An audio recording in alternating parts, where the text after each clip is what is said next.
Hello viewers, welcome back to animation with Prakash Saha. Difference or doubt clearing ভিডিওতে আজকে আমরা আলোচনা করব স্লিপ এবং অ্যাসলিপ এই দুটো শব্দের মধ্যে কি পার্থক্য রয়েছে সেটা নিয়ে। সো ভিডিওটি প্রথম থেকে শেষ পর্যন্ত দেখতে থাকো, বিষয়টি খুব সহজে বুঝতে পারবে। আর এই ধরনের আরও ভিডিও পাওয়ার জন্য আমাদের ইউটিউব চ্যানেলটিকে সবসময় করে পাশে আসা বেল বাটনটাতে ক্লিক করে নোটিফিকেশনটা অন করে রাখবে, যাতে করে ফিউচারের ভিডিওগুলি না মিস হয়। So let get started the topic. Viewers, sleep মানে আমরা জানি যে ঘুমানো। ওকে, স্লিপ এটা হচ্ছে কি একটা ভার্ব, এটা একটা অ্যাকশন, এটা একটা কিন্তু কাজ। ওকে, এটা আমরা অ্যাকশন হিসাবে কাজ করি, এটা একটাকে ভার্ব হিসেবে যখন আমরা ঘুমাচ্ছি, এটা একটা ভার্বের কথা যখন বলবো তখন কিন্তু আমরা এই স্লিপ এই ভার্বটাকে ব্যবহার করব। এটা হলো একটা ভার্ব। অপরপক্ষে দেখো অ্যাসলিপ, স্লিপ শব্দটার আগে কিন্তু একটা এ শব্দ এ ও লেটার রয়েছে। অ্যাসলিপ, অ্যাসলিপ শব্দটা হচ্ছে কি একটা অ্যাডজেক্টিভ, এটা কিন্তু কোনো অ্যাকশন না, এটা একটা কন্ডিশন, এটা একটা পরিস্থিতির কথা বলছে, এটা একটা পরিস্থিতির কথা বলছে। ঘুম ঘুম এটা একটা অ্যাডজেক্টিভ, মানে এটা হচ্ছে একটা কি যে ঘুম, এখানে কিন্তু ঘুমানো অবস্থার কথা বলা হচ্ছে, এখানে ঘুম পাড়ার কথা বলা হচ্ছে না, এটা ঘুম যে কাজ করবে সেই কাজের কথা না, এটা ঘুমের মধ্যে যে একটা পরিস্থিতি আছে সেই পরিস্থিতিটার কথা বলা হচ্ছে। এটা কি একটা অ্যাডজেক্টিভ হিসাবে কাজ করে, এটা কিন্তু ভার্ব হিসাবে কাজ করে না, এটা কিন্তু অ্যাকশন না। ওকে, সো সেন্টেন্সের মধ্যে দেখো ভালো করে যে কোনটা কোথায় বসেছে, তাহলে বিষয়টি বুঝতে পারবে। এক্সাম্পলগুলো দেখো, I was sleeping at noon, তো এখানে দেখো ওয়াজ স্লিপিং মানে ঘুমাচ্ছিলাম, আই ওয়াজ স্লিপিং আমি ঘুমাচ্ছিলাম, অ্যাট নুন এটা কিন্তু ভার্ব হিসাবে কাজ করেছে। ওকে, এটা ভার্ব হিসাবে কাজ করছে।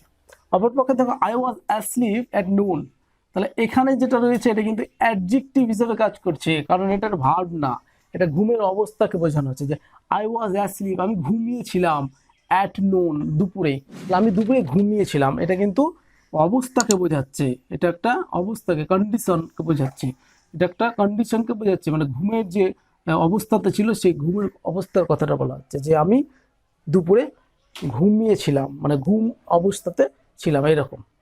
ক্লিয়ার? এটা কিন্তু ভার্ব না, বুঝা গেছে? ওকে, আর একটা এক্সাম্পল দেখো যে I was sleeping when you called me, তাহলে এখানে দেখো স্লিপিংটা কি ভার্ব হিসাবে কাজ করছে। দেখো ওয়াজের পরে ভার্বের সাথে আইএনজি দিয়ে পাস্ট কন্টিনিউয়াস টেন্সের তৈরি করা হয়েছে।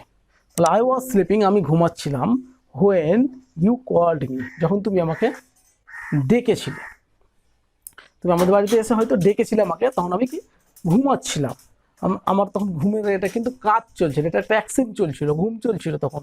ওকে, এটা একটা অ্যাকশন চলছিল, এটা ভার্ব হিসাবে কাজ করছে।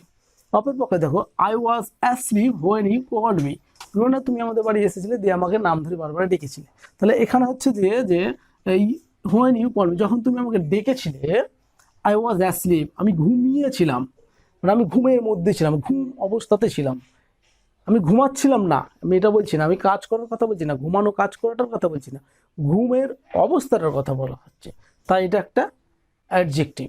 ওকে, এটা অ্যাডজেক্টিভ হিসাবে কাজ করছে। তাহলে অ্যাসলিপ শব্দটা অ্যাডজেক্টিভ হিসাবে কাজ করে, স্লিপ শব্দটা ভার্ব হিসাবে কাজ করে। এই হচ্ছে দুটোর মধ্যে পার্থক্য, আশা করি বোঝাতে পেরেছি। তো এই ছিল একটা ছোট্ট পার্থক্য, তো অনেকে অনেক সময় এটা নিয়ে অনেক কনফিউশনের মধ্যে থাকে, তো আশা করি বিষয়টি যদি ভালোভাবে বুঝে থাকো তাহলে আর কোনো প্রবলেম হবে না। তো এই ছিল আজকের আলোচনার বিষয়বস্তু। যদি ভিডিওটি ভালো লাগে তাহলে অবশ্যই লাইক কমেন্ট শেয়ার করতে ভুলবে না, আর এই ধরনের আরও ভিডিও পাওয়ার জন্য চ্যানেলটিকে সাবস্ক্রাইব করে অবশ্যই পাশে আসা নোটিফিকেশন বেলটাকে অন করে রাখবে। আজকে এখানে শেষ করছি, পরবর্তী ভিডিওতে আবার দেখা হবে অন্য একটা নতুন কোনো টপিক নিয়ে। ততক্ষণ সবাই ভালো থাকবে, সুস্থ থাকবে, আর ডিজিটাল ইংলিশ ইউটিউব চ্যানেলের ভিডিওগুলি দেখতে থাকবে। All the best.